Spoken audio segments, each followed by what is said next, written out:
तो गाइस कैसे हो आप लोग। तो रेनेगार्ड इमॉर्टल के नेक्स्ट नॉवल के एपिसोड नंबर 352 में आपका स्वागत है। तो चलिए शुरू करते हैं। तो जैसा कि अभी तक हमने पिछले एपिसोड में देखा कि कैसे पिछली दफ़ा जो भी एक बंदा इंपीरियर टीचर बना हुआ था, असल में वो इंपीरियर टीचर होता ही नहीं है। असल में पता चलता उसके मरने से, उसके मेमोरी से हमें कि वो सिर्फ इंपीरियर टीचर होने का फ़र्ज अदा कर रहा था। असली इंपीरियर टीचर तो एक लड़की होती है। लास्ट एपिसोड के हमने एंड में जाना कि असल में वो इंपीरियर टीचर कोई और नहीं, वही एम्परर हाईजी होती है, जो कि लू फेंग के साथ एक कमरे में बंद होकर इतने दिनों तक समय गुजारी थी। मजाक कर रहा हूँ, एक अलग ही इस जगह पे समंदर के बीच में एक जगह गुजारी होती है। अब यहाँ पे हमें दिखाया जाता है कि इम्पीरियर सेलेस्टर एम्पर को विश्वास ही नहीं होता कि आखिरकार ये कैसे हो रहा है, और ये भी कहता है कि तुम तो इंपीरियर टीचर हो, लेकिन अगर तुम डॉगोंग क्लैन की मेंबर हो तो यहाँ पे तुम इस जगह से बाहर कैसे जा सकती हो, क्योंकि यहाँ पे पहले ही सील लगी हुई थी जिसके कारण भी कोई भी डॉगोंग क्लैन का बंदा था वो बाहर कदम रख ही नहीं सकता था। अगर बाहर कोई भी जाएगा तो वो मारा जाएगा। इसी कारण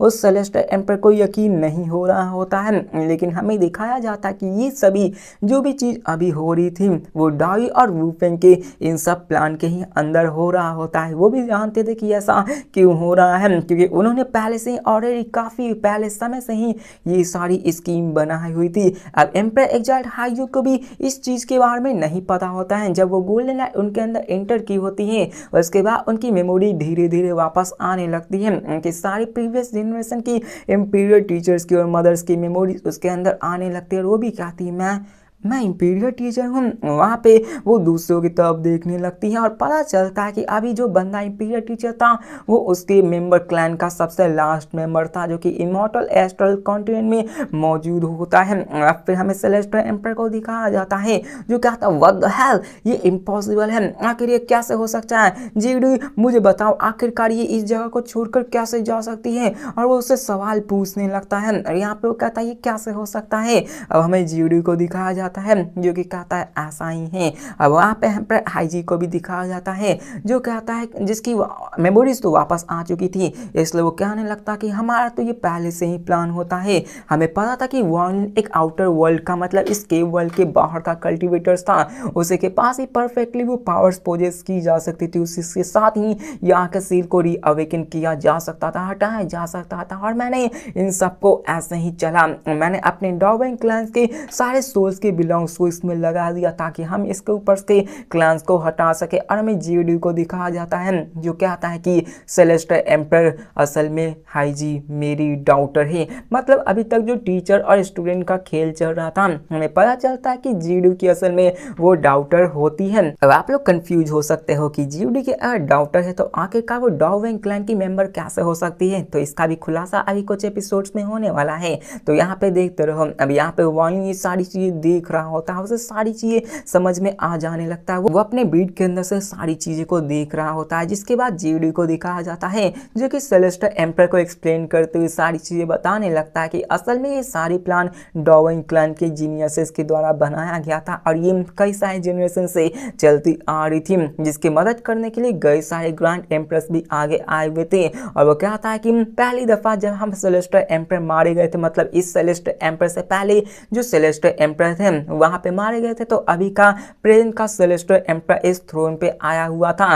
और प्रीवियस इंपीरियर टीचर को मेरे से मुलाकात हुई, जहाँ पे मुझे बात हुई और मेरी सब शादी हुई, तो मेरी एक बेटी का जन्म हुआ, और इस बेटी के पास उसके अंदर इमॉर्टल एस्ट्रल कॉन्टिनेंट की बॉडी थी, लेकिन असल में उसके अंदर डॉगोंग क्लैन की सोल मौजूद थी। मतलब इमॉर्टल एस्ट्रल कॉन्टिनेंट की बॉडी थी और सोल किसी और ही क्लैन की होती है। देखो बॉडी अलग है तो वो बाहर तो जा ही सकती थी, और इसी कारण यहाँ पे वो सोल उसके अंदर रहने के बावजूद भी वो उस क्लैन से, उस जगह से बाहर जा सकती थी। वो वहाँ पे बाहर जाके अपने प्लान्स को शुरू की होती, कैसे वहाँ पे उसको वहाँ के सील को अनलॉक करना ताकि वो अपने क्लैंस को इन सारी चीज़ों से आज़ाद कर सके, इन सारे बीड़ियों से आज़ाद कर सके। हमने पहले से ही प्लान बना रखा होता है, और जीडी सारी चीज़ें बताने लगता है। तो ये देखकर सेलेस्टर एम्पर के मानो होश उड़ जाते हैं, और वो कहते हैं कि आखिर कैसे हो सकता है, तुम ऐसा प्लान कैसे बना सकते हो। और और डॉविंकला ने तो इतनी बड़ी कीमत चुका दी है इस सील को लगाने में। और वहाँ पे बहस होने लगती है। अब यहाँ पे वो ये भी बताता है कि इस मिशन को पूरा करने के लिए हमें वांगलिन की ज़रूरत थी, क्योंकि वांगलिन के बिना ये सील अनलॉक ही ना होती। इसी कारण वांगलिन हमारा एक बहुत ही बड़ा प्यादा था। अब वांगलिन इन सारी चीज़ों को देख रहा होता है, समझ में आ जाता है कि ये सभी बंदे उसका इस्तेमाल कर रहे होते हैं। और साथ में हाईजी को भी दिखाया जाता है, जो कि उसकी तरफ देख कर बोल रही होती है। फिर हाईजी उससे कहती है कि जितने भी टेम्पल्स के अंदर स्पिरिट्स है वो सारे अवेकन हो सकते थे, और इस सारी कोस्ट तुम्हारी जान से दी जाएगी। तुमने पहले ही सेलेस्टियल एंसेस्टर की पावर्स को इनहेरिट कर रखा है। अगर यहाँ का सेलेस्टियल क्लैन गायब हो गया तो ये केओस में चला जाएगा, और तुमने तो सेलेस्टियल एंसेस्टर की पावर्स को भी इनहेरिट करने की कोशिश की होती है। यहाँ पे सेलेस्टियल एम्प्रेस भी पूरी तरह से हैरान हो गया होता है। समझ लो ये वही सिलसिला होता है जैसा कि ग्रीन स्कॉर्पियन टेम्पल वालों ने वांगलिन के साथ किया होता है। सेम टू सेम हाईजी के साथ भी ऐसा ही होता है, जहाँ के उसकी बॉडी तो अलग थी, सोर्स किसी और की डाली गई हुई होती है। सेलेस्टियल एम्प्रेस डाई और वुफेंग की तरफ देखकर बोलते हैं कि तुम दोनों को इसके बारे में ऑलरेडी पता था ना। अब डाई उसकी तरफ देखकर कहता है कि हाँ हमें पता तो था, लेकिन हमें बाद में पता चला कि वांगलिन इस प्लान का भी पार्ट है। वुफेंग भी चुपचाप ये सब देख रहा होता है। अब वो यहाँ पे सेलेस्टियल एम्पर जेमिनी से भी पूछता कि ग्रैंड एम्पर जेमिनी क्या तुम भी इस प्लान का पार्ट थी, लेकिन ग्रैंड एम्पर जेमिनी कुछ नहीं बोलती। वो सेलेस्टियल एम्पर की तरफ ही देखने लगती और कहती कि मुझे नहीं पता इन सब चीज़ों के बारे में, मैं तो यहाँ बस वांगलिन को लेने आई हूँ। चाहे तुम्हारा जीडी कोई भी मुझे रोकने की कोशिश की तो वो मेरा एनिमी बन सकता है। ये देखकर सेलेस्टियल एम्प्रेस की आंखें चमक उठती हैं और जोर से कहता है वांगलिन और इंपीरियल टेसम, तुम दोनों ने बहुत ही अच्छा प्लान बनाया था, लेकिन वो दोनों अभी मारे जा चुके हैं और वहाँ पर कोई भी नहीं बचा। मतलब यहाँ पे उसको लग रहा होता है इंपीरियल टीचर तो मारे जा चुके हैं, लेकिन उसे ये भी लग रहा होता है कि वांगलिन मारा जा चुका है, क्योंकि उसकी सोल तो ऑलरेडी खत्म हो चुकी होती है। वो अपने पावर से भी वांगलिन के हेवन डिफाइनिंग के अंदर झांककर तो नहीं देख सकता होता है। अब सेलेस्टियल एम्पर भी काफ़ी ज़्यादा स्मार्ट होता है और उस सबसे कहता है कि तुमने तो ये सारी प्लान बना ली है, लेकिन क्या यहाँ पे तुम लोग वांगलिन को नहीं बचा पाए, लेकिन फिर भी यहाँ पे मैं तुम सबको बताने वाला हूँ कि मेरे साथ खेलने का क्या अंजाम होता है। जिसके बाद वो कहता है जीडी तुमने वांगलिन को यहाँ पे लाया ताकि लूर किया जा सके, मुझे यहाँ फंसाया ताकि मैं यहाँ पर इन सारी चीज़ों में फंसा रह जाऊँ और तुम अपने प्लान्स को कंप्लीट कर जाओ। लेकिन याद रखो यहाँ पे 72 सील स्पीड भी है, मुझे विश्वास नहीं होता कि यहाँ पे तुम उन सबको भी बचा कर रख सकते हो। और वो वहाँ पे उन सबसे फाइट करने के लिए भी रेडी हो जाता है। जिसके बाद वो उन सबको धमकाता है कि देखो अगर तुमने यहाँ पे मुझसे फाइट करने की कोशिश की तो इन सब का अंजाम बुरा होगा। और वो जेमिनी को भी वार्न करने लगती है और यहाँ पे कहा जाए तो भड़काने लगता है। और वो कहती है जेमिनी से कि जेमिनी एक ऐसे सेलेस्टियल ग्रैंड एम्पर है जिसे कि कुछ भी नहीं मिला है। वहाँ तो जीडी और डॉविंग ने भी वांगलिन का यूज किया है, मतलब कि वो जेमिनी को भड़का रही होती है बाकी सारे ग्रैंड एम्प्रेस के खिलाफ। और यहाँ पे हमें दिखाया जाता है उन सभी बंदों को जो कि उसकी तरफ देखकर जीडी कहता है कि अगर तुम यहाँ पे अनवील कर रहे हो तो हमें तुम्हें मारने से यहाँ पे पीछे नहीं हटना होगा। जिसके बाद दिखाया जाता है कि वो सबके अंदर से पावर इरप्ट होने लगती है और साथ में वहाँ पे सेलेस्टियल एंसेस्टर की स्कल्स भी मौजूद होती हैं जिसके अंदर वो सारी पावर्स मौजूद होती हैं। अब जीडी कामनी सेलेस्टियल एंसेस्टर से कहता है कि देखो इस सेलेस्टियल एंसेस्टर का जो दिमाग है, जो खोपड़ा है, ये मेरे लिए काफ़ी ज़रूरत है। अगर तुम यहाँ पे मुझे उसको दे दोगे तो हम लोग इवेंटली उसको बांट सकते हैं। मतलब देख रहे हो कि नेगोशिएशन पे सब आ चुके हैं, जो फाइट करने को तैयार थे। वो यहाँ पे सेलेस्टियल जो एंसेस्टर की जो स्कल्स मौजूद होते हैं उसको टुकड़ों में बांट कर अपने अपने में बांटना चाहते हैं, क्योंकि उनसे उसकी पावर काफ़ी ज़्यादा बढ़ सकती है। लेकिन सेलेस्टियल एम्प्रेस तो ऐसा चाहने वाले ही नहीं होते। वो कहते हैं कि चाहे कुछ भी हो जाए यहाँ पे मैं इसको नहीं छोड़ने वाला हूँ। यहाँ पे बताया जाता है कि कोई भी अगर उसके अंदर उसकी पावर्स को एब्जॉर्ब करने की कोशिश करेगा सेलेस्टियल एंसेस्टर की और वो उसके ब्लड लाइन से बिलोंग नहीं करता है तो उसको उसकी कर्स को बियर करना होगा। मतलब उस पर कर्स आ जाएगा जिससे कि वो धीरे धीरे करके मरने भी लग सकता है। और वो यहाँ पे कहता कि मैं तो तुम्हें ये देने वाला नहीं। अब जीडी उसकी तरफ देख कर कहता है कि चलो चॉइस बना, तुम्हें चूज करना हो, क्या तुम बांटने को तैयार हो या फिर नहीं। अब वांगलिन ये सारी चीज़ें देख रहा होता है और सारी चीज़ें समझ भी रहा होता है, लेकिन वो अभी वैसे ही रुका हुआ होता है और दिखाया जाता है कि वो सब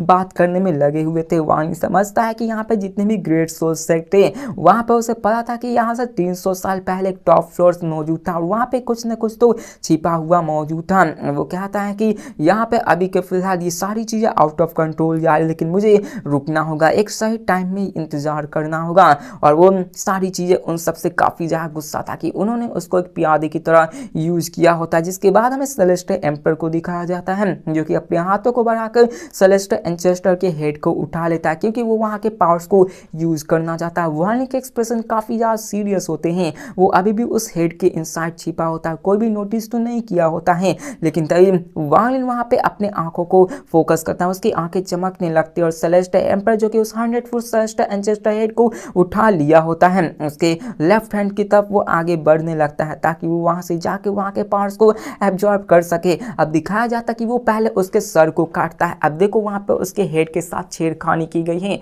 तो जैसा मैंने बताया कि एक कर्स भी आपको लग सकती है, तो यहाँ पे सबको कर्स लगने वाली होती है। और दिखाया जाता है जैसे उसके हेड को काटा जाता है वहां पे एंडलेस लाइट निकलने लगती है। वहां पे सेलेस्टियल एम्प्रेस की चेहरे भी पूरी दर्द से कराहने लगती है क्योंकि वो पावर काफी ज्यादा होती है और उन सबको नहीं समझ में आता कि आखिरकार क्या करना चाहिए। लेकिन जीडी रुकता नहीं, वो उसकी तरफ जाकर उसको रोकने की कोशिश करने लगता है। साथ में डॉई और वुफेंग भी उसकी तरफ जाने लगते हैं, लेकिन जेमिनी उसके बीच में नहीं पड़ती, वो तो बस यहाँ पे वार्निंग को बचाने के लिए आई हुई होती है। अब दिखाया जाता है कि वो अपने ब्लेड्स को भी निकाल के उसको काटने लगता है ताकि उसके सेलेस्टियल एंसेस्टर ब्लड लाइन को निकाला जा सके। हमें दिखाया जाता है सेलेस्टियल एम्पर को जो कि हंसते हुए सबसे कहता है कि तुम सबने मुझे अंडर एस्टिमेट किया है, आखिरकार डर का कौन है? अगर मैं यहाँ पे कुत्ते की मौत ही मरने वाला हूँ तो आखिरकार ग्रैंड एम्पायर बनने का क्या ही मतलब। और दिखाया जाता कि मैं तो अंत तक लड़ूंगा और वो वहां पर अपनी गोल्डन स्मोक को फैला देता है जो कि उसके मुंह से निकल रही होती है, जो कि उन सबको मारने के लिए होती है। दिखाया जाता है कि दूर से टीचर हाईजी, इंपीरियर टीचर हाईजी भी इन सबको देख रही होती हैं और डॉरी के एक्सप्रेशन भी काफ़ी ज़्यादा सीरियस हो चुके होते हैं। दिखाया जाता है कि ये सारी चीज़ें चल ही रही होती है कि तभी वहाँ पे हमें दिखाया जाता है वुफेंग को जो कि सीधे चला जाता है उसी सेलेस्टियल एम्पर पे अटैक करने के लिए। दिखाया जाता है कि वो जैसे उसके पास आता है सेलेस्टियल एम्पर अपने व्हाइट वुल्फ से उसको डिवॉर करने की कोशिश करने लगता है, लेकिन था तो वो ग्रैंड एम्पर, इतनी आसानी से तो वो नहीं मरने वाला। लेकिन जीडी के एक्सप्रेशन काफी बदल जाते हैं क्योंकि वो समझ जाता है कि वो लेट हो गया है इस अटैक में। और दिखाया जाता है कि वहां पे बहुत बड़ा धमाका होता है, लेकिन पता चलता है कि अभी तक जो भी चीज वो सब देख रहे होते हैं वो सभी फेक हो रहे होते हैं। मतलब जितने भी होते हैं ग्रीन गैसेस फैले होते हैं सब फेक होते हैं, जो गोल्डन लाइट निकली होती है वो सब फेक होते हैं। असल में ये सभी सेलेस्टियल एम्प्रेस का प्लान होता है। अभी वो अपने आप को सेल्फ डिस्ट्रक्ट करने वाला होता है। सेल्फ डिस्ट्रक्ट करने के लिए वो उन सबको अपने पास बुलाया होता है और जबकि सेलेस्टियल एम्पर एक ग्रैंड इंपीरियर की बॉडी को पोजेस करते हैं, मतलब उनकी पावर को पोजेस करते हैं, तो एक ग्रैंड एम्पर की समझ लो सेल्फ डिस्ट्रक्शन कितनी ही ज़्यादा होगी, वो अपने आप को सेल्फ डिस्ट्रक्ट कर देते हैं। और यहाँ पे जीडी और वुफेंग और वो जीडी वो सारे ग्रैंड एम्प्रस के काफ़ी ज़्यादा करीब आ चुके होते हैं और दिखाया जाता है इंस्टेंटली बहुत बड़ा धमाका होता है, पूरा का पूरा पैलेस ही कांपने लगता है। वहाँ का इंपीरियर पैलेस भी कांप उठता है, जितने भी चीज़ होते हैं सब चीज़ टूटकर बिखर जाती है क्योंकि ये सभी असल में एक ग्रैंड एम्प्रेस की एक्सप्लोजन की पावर होती है जो कि पूरे के पूरे वर्ल्ड को कपकपा कर रख देती होती है। देखा जाता है कि इसके कारण वो सभी काफ़ी ज़्यादा गुस्सा, मतलब काफ़ी ज़्यादा डैमेज हो जाते हैं, उन सब के मुंह से खून निकलने लगता है और यहाँ पे ये काफ़ी ज़्यादा पावरफुल डिस्ट्रक्शन होता है। उन सब के चेहरे पे हमें साफ डर दिख रहा होता है क्योंकि वो सब काफ़ी मुश्किल से बच चुके होते हैं क्योंकि उन सब के ऊपर की हड्डियाँ तक गल चुकी होती है, वो अपने आप को फिर से रिफॉर्म करने की कोशिश कर रहे होते हैं। लेकिन दिखाया जाता है कि वहाँ पे सेलेस्टियल एम्प्रेस तो अपने आप को ब्लास्ट कर चुके होते हैं लेकिन उसकी सोल बची हुई होती है, मतलब कि उसने अपने सोल को बचा लिया होता है। और दिखाया जाता है कि उन सब पे काफ़ी ज़्यादा असर पड़ी हुई होती है और हमें दिखाया जाता है वो अपने सोल को बाहर निकालता है और क्या था कि मैं सेलेस्टियल एम्पर हूँ, मेरी विजडम तुम सबसे काफ़ी ज़्यादा है, तुम्हें क्या लगता है कि मेरे पास कोई बैकअप है ही नहीं, मेरा बैकअप डॉफी है। अब डॉफी कोई और नहीं, कंफ्यूज मत होना, मैडमैन होता है जो कि असल में लेफ्ट आई के अंदर मौजूद होता है। अभी कि फिलहाल वो अपने सोल को उसकी बॉडी में भेजकर उसके बॉडी को कंट्रोल करना चाहता है ताकि वो अपनी पावर्स को फिर से रिगेन कर सके। और जबकि डॉफी के अंदर भी सेलेस्टियल एंसेस्टर की ब्लड लाइन की पावर्स मौजूद होती है तो उसको आराम से ब्रेक थ्रू करवाया जा सकता है ग्रैंड एम्प्रेस में, उसकी पावर्स भी इन सब के सबसे ज़्यादा होती हैं। और दिखाया जाता कि वो उधर जाने लगता है ताकि वो लियान डॉफी की बॉडी को पोजेस कर सके, लेकिन तभी वहाँ पे एक शॉकिंग चेंज अकर होने लगती है। तभी वहाँ पे सेलेस्टियल एंसेस्टर के राइट आई से एक गोल्डन लाइट निकलती है और तभी उसके अंदर से कोई और नहीं वांगलिन एंट्री करता है और वो इसी मौके का इंतजार कर रहा होता है एक हंटर की तरह जो कि अपने शिकार का वेट कर रहा होता है। और वांगलिन जो कि अभी एंसेस्टर कर्स से अफेक्ट नहीं होता है, मतलब बाकी सभी इफेक्ट हो चुके होते हैं एंचेस्टर कर्स है वो निकल कर उसी के पास चला जाता है। जैसे ही जेमिनी वार्निंग को देखती है जहाँ काफ़ी ज़्यादा खुश हो जाती है। एम्पर एग्जॉल्ट हाई भी काफ़ी ज़्यादा खुश हो जाता है। वार्निंग सीधे चला जाता है सेलेस्टर एम्प्रेस के पास जो कि उसकी सोल बची हुई होती है और वो लियान डॉफी की तरफ जा रही होती है। वार्निंग जैसे ही वहाँ पे आता है वो उस पर अटैक कर देता है। अल्दो वो एक ग्रैंड एम्पर होता है लेकिन उसने एक्सप्लोजन की पावर्स में उसने अपनी काफ़ी ज़्यादा पावर्स को और अपने सोल्स को डैमेज कर दिया होता है। और जैसे ही सेलेस्टर एम्प्रेस वहाँ पे वार्निंग को देखता है उसकी मानो चीख निकल पड़ती और कहता तुम अब यहाँ पे उसकी हर एक चीज़ प्लान से चल रही थी, हर एक चीज़ मतलब लास्ट तक, लेकिन उसने कभी नहीं सोचा था कि लास्ट एंड मौका में यहाँ पे वार्निंग जिन्ना निकल कर बाहर निकल कर उसके सोल तक को अटैक करके उसको डिस्ट्रॉय करने की कोशिश करेगा। तो इसी के साथ हमारी ये वीडियो खत्म होती है। तो मिलता है नेक्स्ट में और देखते हैं कि आगे क्या होने वाला है। आखिरकार वार्निंग इन सब चीज़ों से कैसे निकल पाता है। तब तक के लिए बाय।